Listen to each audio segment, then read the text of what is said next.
এই 15.5 বছরে তার যে ক্ষতি করেছেন ওই ক্ষতিপূরণ দেওয়া লাগবে। আপনার কারণে বহু মানুষ ব্যবসা করতে পারে নাই, চাকরি পায় নাই। এই কথা বলে না কেন? মিথ্যা মামলায় ঝুলে ঝুলে জীবনটা নষ্ট করে ফেলেছে। কেউ আম বাগানে, কেউ বাঁশ বাগানে, কেউ ধানের খেতে শুয়ে শুয়ে রাত কাটিয়েছে বছরের পর বছর। এত কিছু করার পরে আপনি এখন আস্তাগফিরুল্লাহ পড়বেন আর আল্লাহ আপনাকে মাফ করে দেবে, কি আর কি নাকি? আশা করছি আপনি হাদিসের অর্থ বুঝে ফেলেছেন এবং যারা শুনছে ওই জালেমরাও বুঝেছে। বাঁচতে যদি চান এই মহিলার মতো তওবা করেন। এবার আমি একটা তথ্য বলছি, সূরা ফুরকান 68 নাম্বার আয়াত। এই পৃথিবীতে 3টা অপরাধের সাথে যারা জড়িত থাকবে এই মানুষগুলোর শাস্তি হবে ডবল। কয়টা? আরো জোরে বলেন। এটা কিন্তু ক্লাস চলছে, ক্লাসে যদিও এভাবে কথাবার্তা হয় না, আপনারা বেশি বলছেন। ক্লাসের মতো জবাব দেবেন। 3টা অপরাধ করলে শাস্তি দেবে কয়টা? ডবল। জোরে বলেন কয়টা? এখন আপনি দেখেন তো এই 3 অপরাধ আপনার ভেতরে আছে কিনা। ওয়াল্লাযীনা লা ইয়াদউনা মা'আল্লাহি ইলাহান আখারা।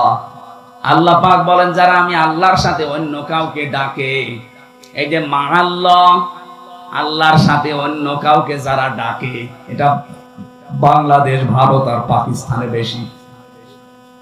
আমরা এই দেশগুলোতে আল্লাহকে ডাকি না তা না, আল্লাহর জিকিরও চলছে। কিছুক্ষণ পরে দেখি আল্লাহর পাশাপাশি অন্য কাউকে ডাক দেয়। ইয়া আলী বাবা, শাহ আলী বাবা, কে আল্লাহ বাবা, ফাতে বাবা বলছে। কথা বলছে না কেন? সে যাই করুক সে যেন শুধরে নেয়। আল্লাহর সাথে অন্য কাউকে ডাকা, আরো জোরে বলেন, আরো জোরে বলেন। এমনকি আল্লাহর নামকে কেউ ইলহাদ করতে পারবেন না, পরিবর্তন করে ফেলবেন না। ওয়াদারুল্লাযীনা ইউলহিদুনা ফি আসমাই। সূরা আরাফ 9 নাম্বার পারা 13 নাম্বার পৃষ্ঠা 4 নাম্বার লাইনের 180 নাম্বার আয়াতের মাঝে আছে। আল্লাহ পাক বলেন আমার নামকে তোমরা ইলহাদ করবা না, উলটপালট করবা না, ছোট বড় করবা না।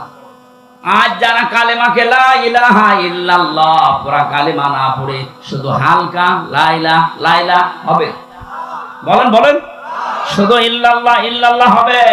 আপনাকে পরিপূর্ণ করা লাগবে। তাম্মাত কালিমাতু রাব্বিকা সিদকা ওয়া আদলা। আল্লাহ বলেন আমার কালামটা পরিপূর্ণ করে দিয়েছি। আপনি কোথায় পেয়েছেন যে শুধু লা ইলাহা লা ইলাহা বলা লাগবে? এখানে আল্লাহর নামকে কেউ যদি ইলহাদ করে, পরিবর্তন করে ফেলে, আল্লাহ বলেন তাদের সাথে তোমরা ডাকবা না আমাকে। এরপরেও যদি বলেন আমার বাবা বলেছে, যান বাবার সাথে জাহান্নামে যান।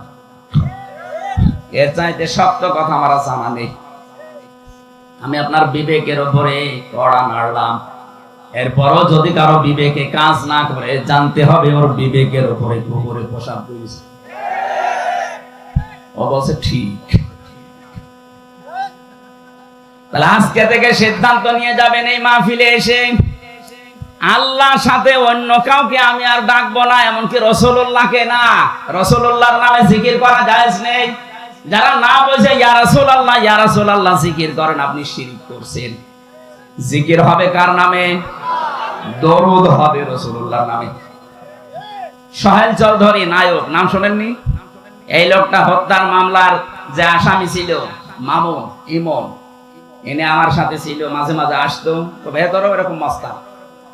দেখতাম ফজরের আগে আমরা যখন তাহাজ্জুদ পড়তে উঠি ওই সময়, এখন বের হয়েছে 25 বছর পরে বের হলো, ওই সময় দেখেছি উনি জিকির করছে উঠে ইয়া রাসূলুল্লাহ ইয়া রাসূলুল্লাহ। কি গো?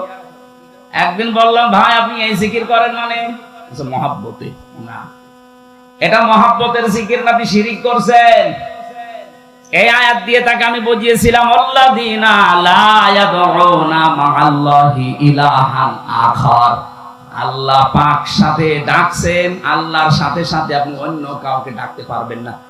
ওর পরে দেখলাম তার কয়েকদিনের ভেতরে এই জিকির মাদ দিয়ে আল্লাহর 99টা নাম মুখস্থ করে ফেলেছে। তখন পাঁচে মাসে জিকির করতো ইয়া রহমান ও ইয়া রহিম ও ইয়া গফফার। হ্যাঁ এটা করেন। ওয়ালিল্লাহিল আসমাউল হুসনা ফাদউহু বিহা। আমি আল্লাহর অনেক সুন্দর সুন্দর নাম আছে, যে নামে পারো আমাকে ডাকো, কিন্তু সাবধান আমার নামকে উলট পালট করবা না। সুতরাং যারা দলিল বিহীন এই জিকির করেন, আল্লাহর সাথে অন্য কাউকে ডাকেন এবং আল্লাহর নাম অর্ধেক করে ফেলেন অথবা আল্লাহর নামের সাথে অন্য কিছু যোগ করেন, ছোট বড় করে ফেলেন, পরিবর্ধন করে ফেলেন, আপনারা থামবেন নাকি চালিয়ে যাবেন? আমি তো বলছি এটা শুধু আপনার জন্য না, এটা রেকর্ড হচ্ছে। সারা বাংলাদেশ সহ বিশ্বের বহু মানুষ এখন লাইভ দেখছে। আল্লাহর সাথে যারা অন্য কাউকে ডাকেন, আল্লাহর কসম আপনার শাস্তি হবে মরণের পরে ডবল। সুতরাং ওই ব্রাহ্মণবাড়িয়া তাহেরি ভাইয়ের মতো যেন কেউ জিকির করবেন না। 2 নম্বরে ওয়ালা ইয়াকতুলুনান নাফসাল্লাতী হারামাল্লাহু ইল্লা বিল হক। আদালত কর্তৃক, বিচারালয় কর্তৃক প্রমাণ করা ছাড়া কোনো মানুষকে আপনি হত্যা করতে পারেন না। অথচ আগস্টের 5 তারিখের আগে 3732 জন মানুষ হত্যা হয়েছে এই দেশে। এক কথা বলা রাখবে, এই মানুষগুলো মারার পেছনে একটাও যুক্তিসঙ্গত কোনো কারণ নেই, আদালত কর্তৃক প্রমাণিত কোনো দলিলও নেই। আপনি নিজের ইচ্ছা মতো মারলেন, কথা বলে না কেন? এর সাথে যিনি জড়িত, যারা জড়িত, তাদের শাস্তি হবে ডবল। 3 নম্বরে ওয়ালা ইয়াজনুন, জিনা করা যাবে না। কে বলছে? জিনা করলে শাস্তি কয়টা? ডবল। বলেন বলেন। ইউদাফু লাহুল আযাবু ইয়াউমাল কিয়ামাহ। আল্লাহ বলেন তাদের শাস্তি দেব আমি ডবল। ও চুয়াডাঙ্গাবাসী, বিবেকটা খুলে, বিবেকের কানটা একটু এদিকে দেন। আজ আমরা যাদেরকে আদালতে তুলছি, দেখতে পাচ্ছি এই মানুষগুলোর সব সারা জীবনটা জিনা দিয়ে ভরা। এতদিন পর্যন্ত যাদের নামে মিথ্যা মামলা দিয়ে জিনার তহমত দিয়ে জেলে আটক করেছিল, ফাঁসি দিয়েছিল, ওই মানুষগুলোর জীবন পবিত্র। এক কথা বলে না কেন? আপনি তাকান, যাদের বিরুদ্ধে জিনার তহমত দিয়েছিল, ব্যভিচারের দোষ দিয়েছিল, তারা কিন্তু এখন বেকসুর খালাস পেয়ে গেছে, তারা মুক্ত। আদালত কর্তৃক প্রমাণ হচ্ছে তাদের ওই অপরাধের সাথে যুক্ত তারা না, রাজনৈতিক প্রতিহিংসার কারণে তারা এটার শিকার। কিন্তু এখন যাদেরকে দেওয়া হচ্ছে, এদের সব ভিডিও ক্লিপ আছে। এক কথা বলে না কেন? কালকে আমি জামালপুরে ছিলাম, জেলা জামালপুর, ওই যেমন টাকলা মুরাদ, 6 মিনিট 32 সেকেন্ডের একটা অডিও ক্লিপ ফাঁস হয়ে গিয়েছিল। এই কারণে তার মন্ত্রিত্ব শেষ, তার এমপি গিরি শেষ, বাকি আরটা বললাম না। অথচ এখন যারা আছে দেখেন, প্রত্যেকের 8 মিনিট 10 মিনিট 1 ঘন্টা পর্যন্ত এদের চরিত্র কোথায় সব ভিডিওই দেখা যাচ্ছে। জেনা করলে শাস্তি ডবল হয়, আর এদের পুরাটা জীবনই জেনা। দরবেশ বাবা পর্যন্ত অন্যের স্ত্রী নিয়ে এসে আল্লাহর রাস্তায় চালাচ্ছে। বলেন আপনি কাকে বিশ্বাস করবেন? আর বাকি দরবেশের যদি এই হাল, বাকি তো সব আল্লাহ রাস্তায় চলে গেছে। এই জন্য জেনার ধারে কাছে যাওয়া পর্যন্ত নিষেধ। আর এগুলো লাইসেন্স শুরু করেছিল আল্লাহ, এই কারণে এভাবে শক্ত করে ধরেছেন। তাহলে এই মহিলার উদাহরণ দিলাম আমি হাদিস দিয়ে, এই কারণে আজ হাজারো মানুষ মনে করছে যা করেছি, অন্তত এখন কিছু মানুষ যারা আত্মীয় স্বজন আছে এদের সাথে মিলে মিশে আস্তাগফিরুল্লাহ পড়েনি না, আপনার মাফ হবে না। আপনি ধরা তো খাবেনই, যদি মাফ পেতে চান এই মহিলার মতো তওবা করেন। এই 15.5 বছরে যাদের ক্ষতি করেছেন তাদের ক্ষতিপূরণ দেবেন, তাদের কাছে মাফ চাবেন। তারা যদি মন থেকে বলে ঠিক আছে যা মাফ করে দিলাম, এবার আপনি আস্তাগফিরুল্লাহ পড়বেন। আমার এই কথার অর্থ বুঝেছেন কারা? তারা শুধু হাত তোলেন তো। হ্যাঁ, আন্দাজে না, আমি কিন্তু জিজ্ঞাসা করবো। এবার হাত অনেক নেমে গেছে। আলহামদুলিল্লাহ, আজকের মাহফিল সাকসেস। আল্লাহ আমাদের তৌফিক দিন কোরআনে কারিমের আয়াতগুলো বোঝার। বলেন আমিন। দ্বিতীয় নাম্বার, আমরা যারা এখানে এসেছি তাফসীরুল কোরআন মাহফিলে তাফসীর শোনার জন্য, সূরা আরাফ 206টা আয়াত ছিল, একটা মাত্র আয়াত পড়েছি, 157 নাম্বার আয়াত। আমাকে আল্লাহ যতটুকু জ্ঞান দিয়েছে আয়াতের উপরে, আমি যতটুকু স্টাডি, যতটুকু লেখাপড়া করেছি, আমি সেই আকারে কথা বলার চেষ্টা চালাচ্ছি। আল্লাহ তৌফিক আমাকে যেন দান করে। জবান খুলে সকলে বলেন আমিন। এবার আপনি একটু তেলাওয়াত করেন ভাই। আউযু বিল্লাহি মিনাশ শাইতানির রাজিম। বিসমিল্লাহির রহমানির রহিম আল্লাযীনা ইয়াত্তাবিউনার রাসূলান নাবিয়্যাল উম্মিয়াল্লাযী ইয়াজিদুনাহু মাকতুবা ইলা আখির আয়াত। কোন সূরা বললাম? বলেন বলেন। বললাম না ক্লাস চলছে? আরাফ শব্দের শাব্দিক অর্থ পরিচিত হওয়া। আরাফ মানে কি? এটা জান্নাত জাহান্নামের মাঝে একটা প্রাচীর বানাবেন আল্লাহ। এই প্রাচীরের উপরে কিছু মানুষকে আল্লাহ দাঁড় করিয়ে দেবেন। এই প্রাচীরের নাম আরাফ। নাম কি? নবীজি সাহাবীদের সামনে বলছিলেন, এই প্রাচীরের উপরে আল্লাহ যাদেরকে দাঁড় করাবে এদেরকে জাহান্নামেও দেবে না, জান্নাতেও দেবে না। সাহাবী প্রশ্ন করলেন, হে নবী, এদেরকে জান্নাতে দেবে না কেন? নবীজি বললেন, এদেরকে আল্লাহ জান্নাত দিচ্ছে না এই কারণে, কারণ এরা দুনিয়ায় ভালো ভালো অনেক কাজ করেছে কিন্তু মা বাবার সাথে খারাপ আচরণ করতো। বাংলার মুসলমানেরা খুব সেনসিটিভ বিষয় এটা। আপনি যত ইবাদত বন্দেগী করেন, বৈধ কোনো কারণে যদি মা বাবা অসন্তুষ্ট হয়ে থাকে, আপনি কিন্তু ওই প্রাচীরের উপরে দাঁড়িয়ে থাকবেন। কথা বলেন না কেন? কয়েকদিন আগে আমি নীলফামারী কিশোরগঞ্জ গিয়েছিলাম। ওখানে একটা বৃদ্ধাশ্রমে নিয়ে গেল দেখার জন্য। যে দেখে কিছু মার বাবা এই লাইনে বসে আছে, প্রায় 40 জনের মতো। তাদের চোখের দিকে তাকিয়ে দেখতে পেয়েছি এই মানুষগুলোর সন্তান আদি অনেক বড় বড় জায়গায় আছে। আমি জিজ্ঞাসা করেছিলাম কয়েক জায়গায়, কিন্তু এই মানুষগুলোকে সব এখানে রেখে গেছে, মাসে মাসে খরচ দিয়ে যায়। চিন্তা করেন যে মানুষের 10 তলা বিল্ডিং, 5 তলা বিল্ডিং এর মালিক, 4-5টা ফ্ল্যাটের মালিক, এক একজনের 8টা 10টা করে রুম আছে বাড়িতে, কিন্তু মার বাবার থাকার জায়গা নেই। মা বাবার দিকে তাকালেই মনে হচ্ছে এরা সন্তানের জন্য বরদোয়া দিচ্ছে। বলেন নাউজুবিল্লাহ।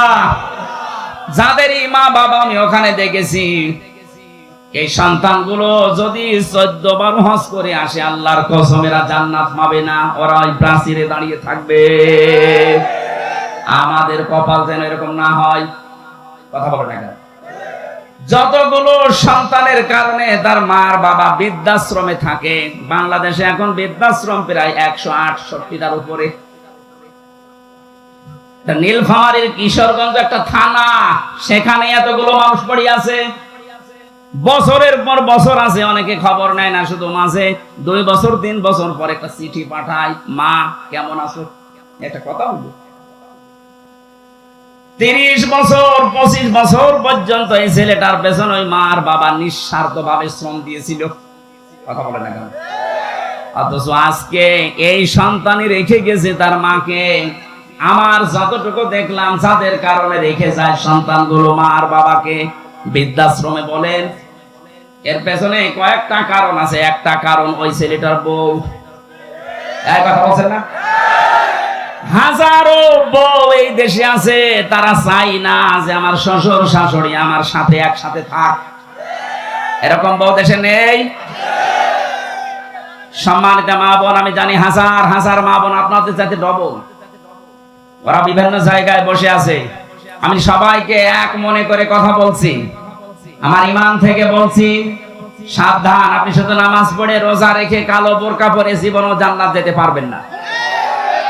তিরমিজি শরীফের হাদিস, আল্লাহর নবী বলেন যে এই মহিলার ভেতরে 4টা কাজ পাওয়া যাবে, ওই মহিলাকে আমার আল্লাহ জান্নাতের 8টা দরজায় খুলে দেবে। যে কোন দরজা দিয়ে যেতে পারবে, ও জান্নাতে কেউ বাধা দেবে না। জোরে বলেন সুবহানাল্লাহ। 1 নম্বরে ইদা নাজারা ইলাইহা সাররাতুহু, যখন তার স্বামী তার দিকে তাকাবে তখন সে স্বামীকে আনন্দ দেবে। ওয়াইদা গাবা আনহা হাফিজাতুহু, যখন স্বামী থাকবে না বাইরে চলে যাবে, তখন নিজের পরিবারে পরিবেশে নিজের ইজ্জত আবরু, নিজের স্বামীর সম্পদ আর সন্তানকে হেফাজতে রাখবে। এটা আজ 100 জনের প্রায় 95টা মহিলা ঠিক রাখতে পারছে না। স্বামী বাইরে চলে গেলেও দিন পায়। কথা বলেন না কেন? ফাতেমাতুজ জোহরার সাথে যেই মহিলা জান্নাত যাবে, জামিলা, তার জীবনী পড়েছি। তাকে আল্লাহ জান্নাত দেওয়ার পেছনে দুইটা কারণ। এক নাম্বার, এসে স্বামীর অনুমতি ছাড়া কোনোদিন বাইরে যায়নি, কারোর সাথে দেখাও করেনি। আর হাজারো মেয়ে লোক স্বামী বাইরে চলে গেলেও মনে হচ্ছে যে জান্নাত পেয়ে গেছে। স্বামীর সম্পদ গুলো তার অনুমতি ছাড়া দান করা জায়েজ নেই, আর আল্লাহর রাস্তা চুরি করে। কথা বলে না কেন? স্বামী বাইরে গেলে আপনার সন্তান, আপনার শরীর, ইজ্জত, সম্ভ্রম, এগুলো সব হেফাজতে রাখা লাগবে। জান্নাতের দরজা এই কারণে খোলা থাকবে। 3 নম্বরে এইটাই আসল, ভালো করে শোনেন। নবীজি বলেন, তুইনু আলা দীনি যাওজাতিহা, যে মহিলা তার স্বামীকে দিনের উপরে চলতে সাহায্য করে, দিনের প্রচারে গেছে, দিন কায়েমের জন্য কাজ করছে, এই মহিলার কষ্ট হলেও স্বামীকে সাহায্য করবে, উৎসাহ দেবে, পেছন থেকে আরো সাহায্যের হাত বাড়াবে। হাজারো মহিলা এটা করে তো না, আরো বাধা দেয়। এই কথা বলছে না কেন? সম্মানিত মা বোনেরা, শুধু নামাজ পড়ে রোজা রেখে আপনি জান্নাত যাবেন কখনোই না। অতইনু আলা দীনি যাওজাতিহা, আপনার স্বামীকে দিনের কাজে চলার জন্য, দিনের পথে চলার জন্য যতটুকু সামর্থ্য আছে সাহায্য করবেন, উৎসাহ দেবেন, এগিয়ে দেবেন। হযরতে খাদিজাতুল কুবরা রাদিয়াল্লাহু তাআলা আনহা, আল্লাহ তাকে সালাম দিয়েছিলেন। পৃথিবীতে 2 জন মহিলার জীবনী পেয়েছি, আল্লাহ নিজে সালাম পাঠিয়েছেন। একজন হযরতে আসিয়া, 2 নম্বরে হযরতে খাদিজা। আসিয়াকে আল্লাহ সালাম দিয়েছিলেন তার স্বামীর অত্যাচারের কারণে, খাদিজাকে আল্লাহ সালাম দিয়েছিলেন তার স্বামীর ভালোবাসার কারণে। জোরে বলেন আল্লাহু আকবার। খাদিজাকে আল্লাহ সালাম পাঠালেন তার স্বামীর মহব্বত, ভালোবাসার কারণে। নবীজি বলেন, আমি যত রাতে আসি, যতবার আসি, খাদিজাকে কোনোদিন আমি ঘুমন্ত অবস্থায় পাইনি। যখনই এসেছি শুধু একটা বার ডাক দিয়েছি, সঙ্গে সঙ্গে খাদিজা আমার জন্য দরজা খুলে দিয়েছে। জিজ্ঞাসা করতাম, কেন এ কাজ করো, ঘুমাতে পারো না? খাদিজা আমাকে প্রতিবার শুনিয়েছে, স্বামী আমার, আমি জানি আপনি দিনের কাছে বাইরে থাকেন, দিনের প্রসারে, দিনের প্রসারের জন্য আপনার পেছনে 24 ঘন্টা মানুষ লেগে আছে, কখন কোন ক্ষতি হয়ে যায় এই টেনশনে আমার তো ঘুম আসে না। আপনি যখন আসবেন পরিশ্রান্ত ক্লান্ত শরীর নিয়ে আপনি বারবার ডাকবেন, আমি যদি আরামে ঘুমিয়ে থাকি উঠতে দেরি হয়ে যাবে, বেয়াদবি হতে পারে। এই কারণে যতক্ষণ না আসেন ততক্ষণ পর্যন্ত ঘুম লাগলো আমি বিছানায় না ঘুমিয়ে দরজার সাথে হেলান দিয়ে ঘুমাই। স্বামীর এই মহব্বত দেখে আমার আল্লাহ তাকে সালাম পাঠিয়েছিলেন দুনিয়ায়। আর আমরা স্বামীর সাথে এমন আচরণ করি, সালাম তো দূরের কথা, আল্লাহ গজব পাঠায়। কথা বলেন না কেন? বিশ্ব নবী এত বেশি পরামর্শ দিয়েছিলেন তার মেয়ে ফাতেমাকে, ডাক দিয়ে বলতেন, মা, 4টা মেয়ের ভেতরে তোমাকে সবচাইতে বেশি ভালোবাসি আমি। এতদিন আমার বাড়িতে ছিলে, যত কিছু মনে লেগেছে, কাজকর্ম তুমি করতে পেরেছো, আজকে একটা নতুন পৃথিবীতে তোমারে পাঠালাম আলীর কাছে। সাবধান, শরীয়ত সম্মত কোন বিধান নিয়ে আমার জামাইয়ের সাথে বার্গেনিং করবা না। শরীয়তের ভেতরে থেকে যদি আমার জামাই হযরতে আলী কোন বিষয়ে তোমার উপরে মন খারাপ করে, এই অবস্থায় যদি তোমার মরণ হয়ে যায়, আমি নবী হয়ে বলছি তোমার জানাজায় বাবা হয়েও যাব না। আজ বাংলার বাবাগুলো যদি এইভাবে সতর্ক করতো, বাংলাদেশে ডিভোর্স হইতো না, সংসারে তালাক পড়তো না। কথা বলেন না কেন? আপনার মেয়েটাও দুনিয়ায় জান্নাতের একটা পরিবেশ পেত। আপনি নিজের পরিবার যেমন জাহান্নাম বানিয়ে রেখেছেন, আপনার মেয়েটার পরিবারও জাহান্নাম বানিয়ে দিচ্ছেন। আপনি আদর্শ বাবা না, আপনাকে বাবা হওয়া লাগবে মুহাম্মদুর রাসূলুল্লাহর মতো। আমার কথা ছিল, আপনার স্বামী যতক্ষণ বাইরে থাকবে দিনের কাজে, মানবতার কাজে, আপনাকে সাহায্য করা লাগবে, তাকে সহযোগিতা করা লাগবে, উৎসাহ দেওয়া লাগবে। আপনি যদি বাধার কারণ হয়ে দাঁড়ান, জান্নাত আপনার জন্য ব্যারিকেড হয়ে দাঁড়াবে। 4 নম্বরে, বেশি স্বামী যা আদেশ করে ওটা যদি জায়েজ হয়, স্বামী যেটা চায় ওটা যদি জায়েজ হয়, স্বামী যেটা পছন্দ করে ওটা যদি জায়েজ হয়, আপনার জীবন থাকতে ওটা মানা লাগবে। এই 4টা কারণ পেয়েছি আমি তিরমিজি শরীফে।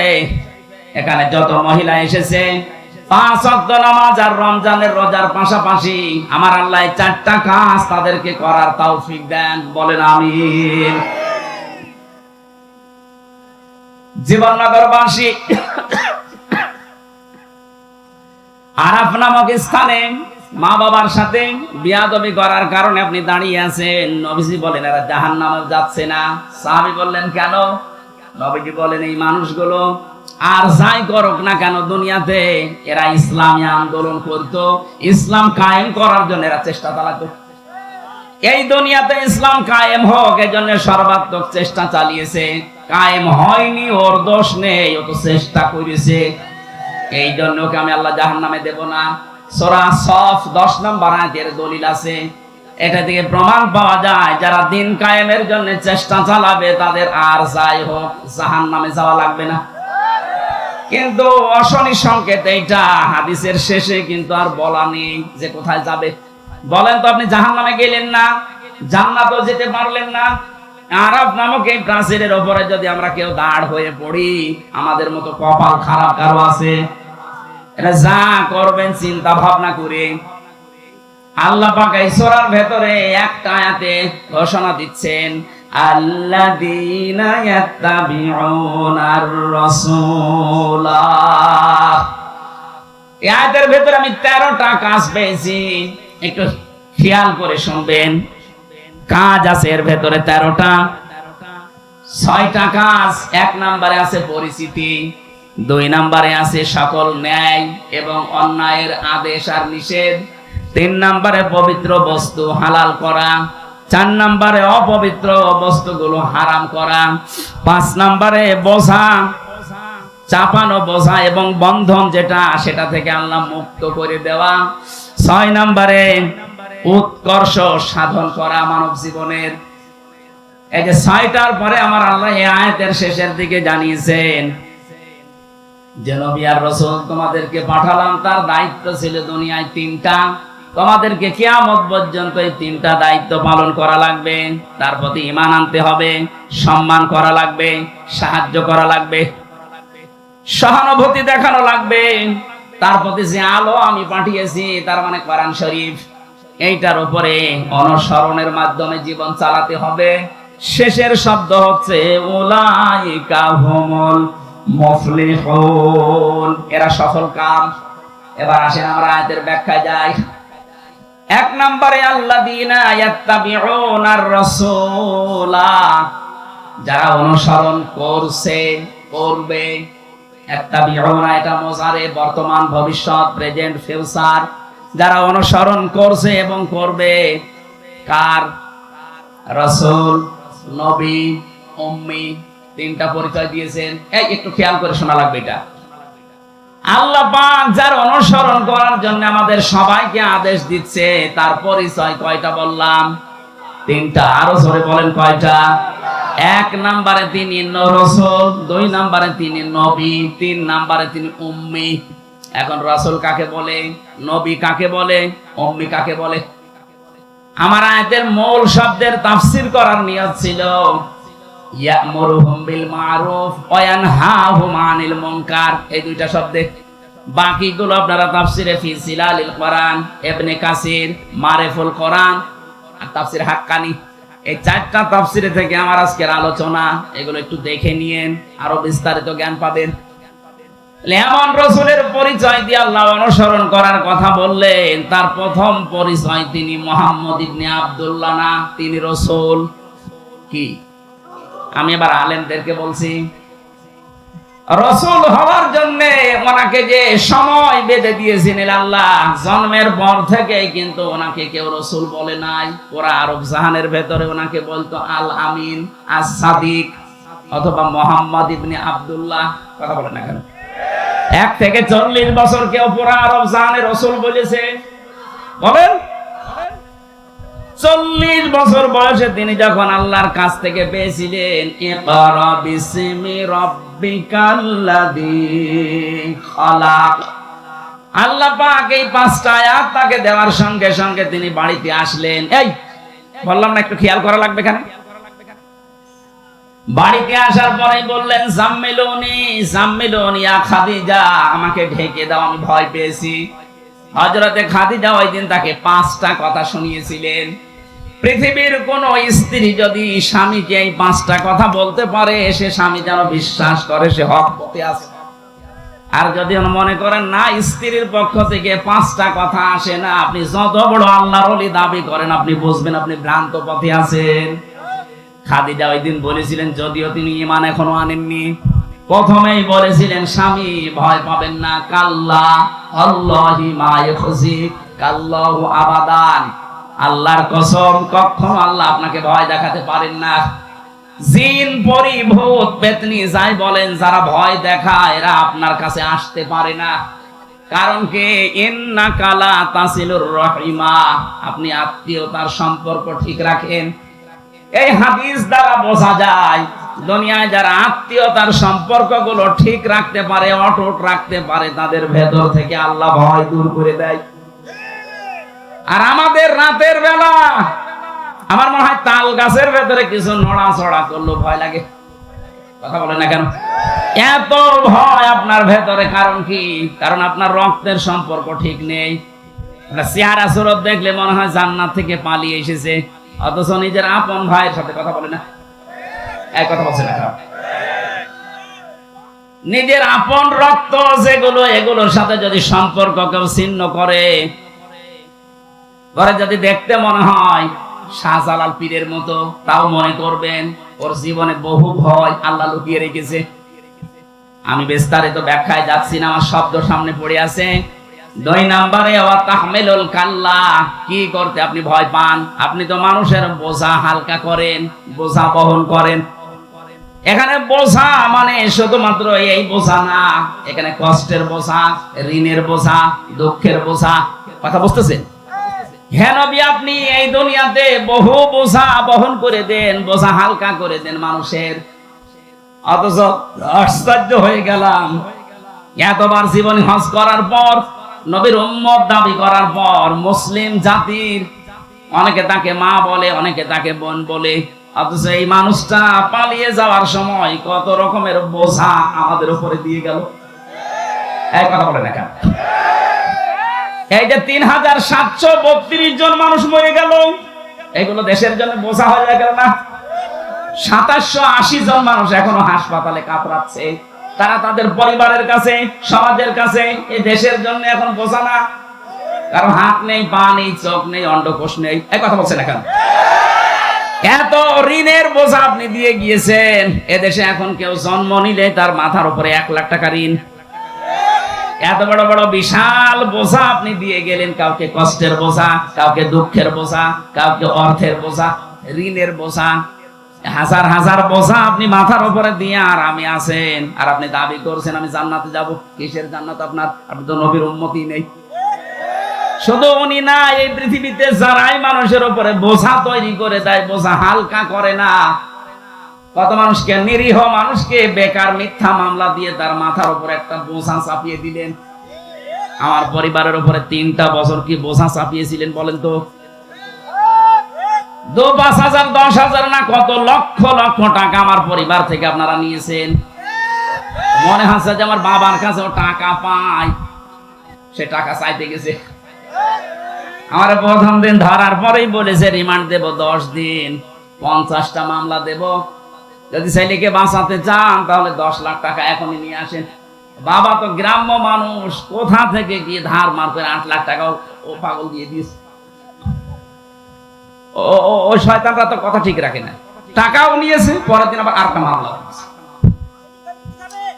বাস্তবতা বোঝেন তো? এই যে দুঃখের বোঝাটা 3 বছর দিলেন, আমার স্ত্রীটা, আমার মা বাবা, আমার আত্মীয় স্বজন যারা আছে, কি বোঝা ছিল তারা? কথা বলে না কেন? অন্তত আমার রক্তের সম্পর্ক যাদের সাথে আছে, এই মানুষগুলো তো রাতে ঘুমাতে পারতো না। বিনা কারণ একটা মানুষ 2টা মেয়ে রেখে জেলখানায় পড়ে আছে বছরের পর বছর। আমার শরীরে এখন বিভিন্ন রোগ শুধু এই কারণে।